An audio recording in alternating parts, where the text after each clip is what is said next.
Em nome do Pai, do Filho e do Espírito Santo. Amém. Sejam todos muito bem-vindos. Hoje é o último domingo do Triódio, o domingo que se chama Juízo Final. Hoje também estamos comemorando, o nosso finados antes de começar a grande quaresma. Por que comemorando? Eu usei essa palavra. Porque para nós a morte não é uma tristeza, não é um sofrimento, não é o fim, mas é o começo, é o início da grande jornada da salvação para nós, no sentido de estar no próprio Cristo. Então, amados, vamos falar primeiro do finados e depois falamos sobre a Epístola do Evangelho. O que eu tenho para dizer para vocês sobre finados é muito pequeno, muito simples, mas acredito que muito edificante. Nós temos a consciência do hoje e do ontem, mas nós não temos a consciência completa do amanhã, que é um talvez. Hoje é o presente, é a dádiva, é o que nós temos de palpável na nossa vida, porque o ontem nós não conseguimos mais palpar. Nós só temos a memória do que nós vivemos. E o amanhã, como eu acabei de dizer, é o talvez. A partir do momento que nós fechamos os olhos e vamos com fé, com esperança para o seio de Abraão, aonde mora, no seio dos justos, onde não há dor, nem tristeza, nem humilhação, como diz na oração, é a nossa esperança, é a esperança da misericórdia, é a esperança do amor infinito do Cristo, é a esperança de que nós estaremos com Ele, estaremos nele, porque somos como, eu já ouvi de um grande arquimandrita, somos como células de um grande corpo. Quando nós saímos desta terra, essa célula volta a Deus.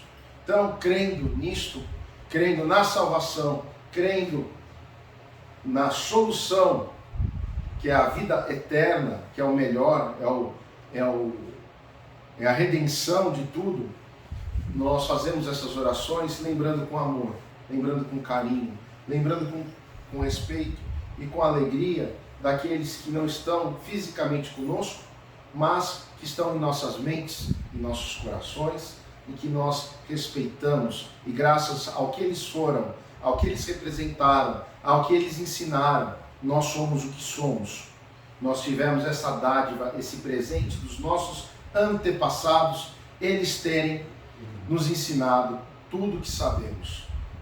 E nos nossos genes, a nossa genética, está tudo de bom deles, dos nossos papais, das nossas mamães, e dos avós, e de todos os antepassados. E graças a Deus por isso, porque nós temos história, com H maiúsculo. E graças a esta história, nós podemos ser melhores. E nós temos a obrigação de honrar e de levar o nome das nossas famílias para frente, porque cada um, no seu quinhão, fez algo de bom nesse mundo. E aí eu vou chegar daqui a pouco no Evangelho sobre isso.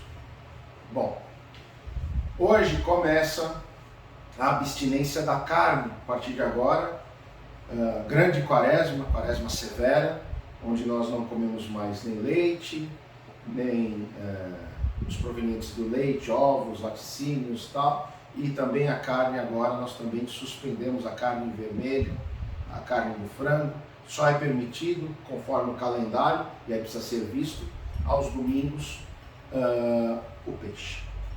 Então agora é o tempo de nós pensarmos através do nosso jejum, não um jejum como disse a epístola que o Sr. Tadeu leu, que é o comer, mas são as nossas ações. Ele quando fala ali que é melhor que nós não comamos a carne para não escandalizar o nosso irmão fraco, não é a carne só, mas são as nossas ações, né?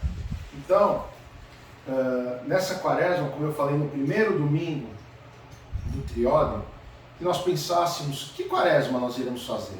Uma quaresma espiritual ou uma quaresma apenas física, como o fariseu batendo no peito, né? Vamos fazer uma quaresma de publicanos, aquela quaresma de ficar no nosso cantinho, fazer essa quaresma com amor, com respeito, com carinho Para o Cristo, sim, porque Ele é nosso Deus, mas para nós também. Porque para nós amarmos o próximo, fazermos o que está no Evangelho de hoje, nós temos que nos amar, nós temos que nos querer bem, nós temos que cuidar de nós e deixar de lado as coisas que nos fazem mal. E isso é a comida só? Não é só comida, são atitudes, são palavras e até se afastar de pessoas que são nocivas a nós. E não é pecado isso, porque com certeza antes nós tentamos chegar nessa pessoa e tentamos fazer as pazes, tentamos ter um melhor convívio, mas essa pessoa às vezes é irredutível porque ela não quer aceitar o amor do Cristo. Então nós nos afastamos, porque a palavra de Deus é clara. Você tem que perdoar, mas você não é obrigado a conviver, porque te faz mal. Então, eu convido vocês nessa quaresma a se amarem. Eu convido vocês nessa quaresma a tomar atitudes para com vocês próprios de modificação interna, para que vocês sejam felizes, para que vocês sejam repletos de alegria, que vocês, em vez de murmurarem ou reclamarem, que vocês louvem a Deus pelo ar que vocês respiram, pela comida que vocês comem, pela vida que vocês têm, mesmo com todas as dificuldades. Ontem eu estava numa enxaqueca terrível e eu não melhorava de jeito nenhum. Eu fui melhorar à noite quando eu lembrei do óleo santo da Nossa Senhora e eu passei na testa e disse: minha mãe, amanhã eu preciso fazer missa, socorro. E eu melhorei. Os remédios não tinham feito efeito nenhum, já tinha tomado um monte de coisa e nada resolveu. Então, amados, a gente tem que pensar em Deus. E na hora que fui dormir eu disse: Senhor, obrigado pela dor que eu tive hoje. Eu entrego ao Senhor essa dor. Então, isso significa que também a gente tem que entregar as nossas dificuldades, dificuldades grandes que nós temos. Nada é fácil. Não. Bom, então, em relação à epístola, é isso. Vamos fazer um jejum perfeito pelo nosso coração, pela nossa mente, pela nossa razão.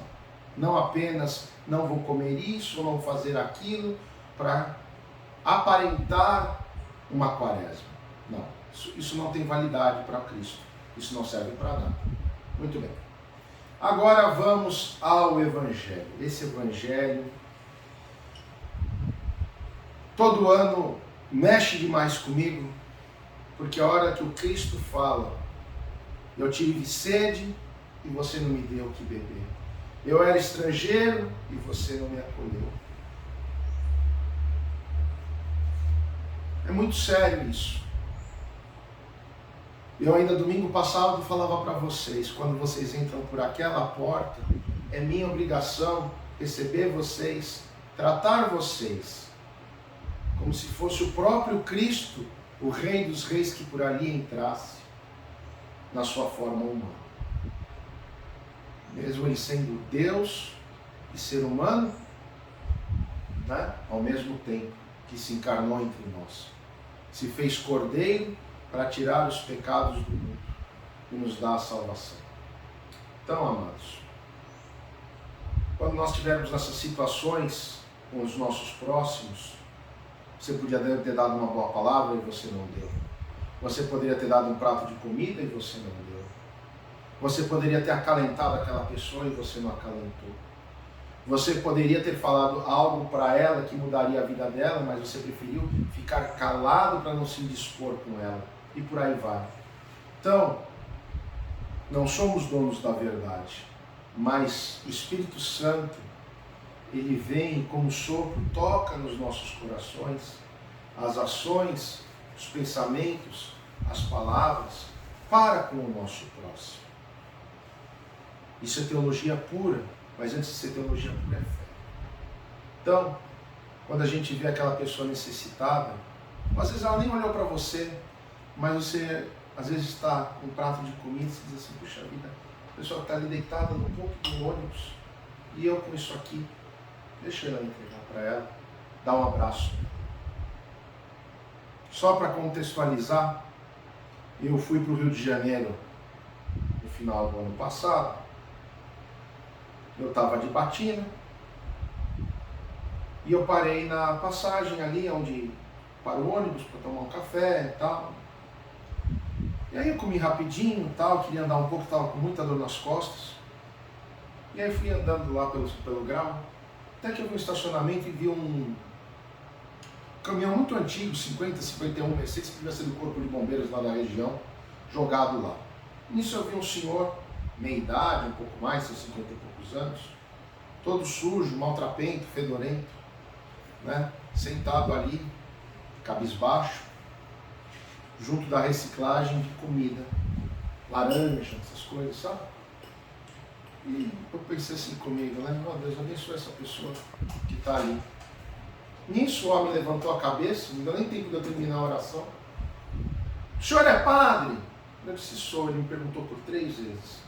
E eu fui chegando perto dele. Eu já disse para o senhor, até perdi a paciência. Sim, eu já falei para o senhor 3 vezes que eu sou padre. Pelo amor de Deus, me dá um abraço. Eu fui lá e abracei aqui. Ele disse, o senhor pode me abençoar? O senhor pode fazer uma oração por mim? Porque eu estou criando forças para conseguir fazer esse trabalho que eu consegui agora há pouco por um prato de comida. Olha a situação desta pessoa. E é exatamente o que o Evangelho hoje descreve. O mais simples que você podia encontrar. E eu fui, eu abençoei, tinha um dinheiro comigo, dei para ele. Nesse meio tempo que eu estava com ele, que foram uns 15 minutos, chegou um homem numa picape, nova, zero, linda, dessas importadas. E o homem gritou da picape, ei moço, o senhor precisa de emprego? O homem olhou para mim, olhou para o homem, começou a chorar. E aquilo me tocou no silêncio profundamente. E aí aquele homem largou o que estava fazendo, entrou na picape e foi embora. Então vejam o que Deus fez naquele momento. Como é que aquele cara ia saber que um padre, eu não falei que eu era bispo nem nada, porque isso ia chegar naquele horário para dar um abraço nele, para fazer uma oração, e no final dessa oração, em cerca de 15 minutos, a vida daquele homem mudou. Se isso não é de Deus, é uma mera coincidência. Eu não acredito em meras coincidências. Então, estou contando essa história pessoal minha. Por quê? Porque eu não esperava encontrar ninguém. Eu fui para um outro objetivo para o Rio de Janeiro. E Deus fez eu ir naquela hora, naquele lugar, porque meu ônibus atrasou 1 hora, naquele dia, para fazer a oração por aquela pessoa. Talvez para ela criar a fé necessária e o milagre se fazer na vida dela através daquele homem da picape. Se Deus quiser, ele está trabalhando até hoje com aquele fazendeiro, que era bem no interior do Rio de Janeiro. Já era Rio de Janeiro. Então, amados, pensemos muito bem e guardemos, não na nossa mente, mas no nosso coração, o Evangelho, que se chama o Evangelho do juízo final. Porque nós iremos ficar do lado esquerdo? Não. Depende de nós ficarmos do lado direito. Pensem nisso. Pensem nessa historinha que eu contei para vocês, que é verdadeira, verídica. Porque não interessa se a igreja tem 1, 2, 3, 5, 10 pessoas ou 1 milhão de pessoas na igreja. Interessa o seguinte: vocês estão com Cristo no coração de vocês? Vocês estão vivendo o amor de Cristo em vocês, com vocês e com o próximo? Eu acho que esse é o melhor tema que nós podemos ter para essa nossa quaresma. Que vida você está levando com Cristo, em Cristo e por Cristo? E isso fará a diferença lá na chegada, que é a Páscoa. Mas é a Páscoa que nós vamos celebrar no dia 5 de maio? Não. É a Páscoa que nós vamos fazer quando a gente sair daqui e for para lá, para a glória de Deus. Então, pensemos nisso com amor. Que Deus continue abençoando esse homem onde ele estiver. Eu agradeço a Deus por ter sido útil na vida dessa pessoa. E convido a vocês que sejam evangelizadores da palavra e principalmente do amor de Deus para com o seu próximo. Tá bom? Deus abençoe muito a vocês, a todos que vieram, porque o Senhor enxerga cada um de nós, conhece os nossos corações, e quem está aqui é porque veio ver a Ele, ao Rei da Glória, e veio honrar a sua fé. Mais uma vez dizer, tenho fé.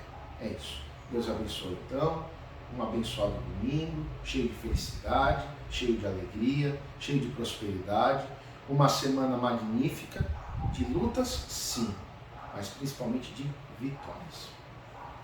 Um bom domingo a todos. Padre, por favor.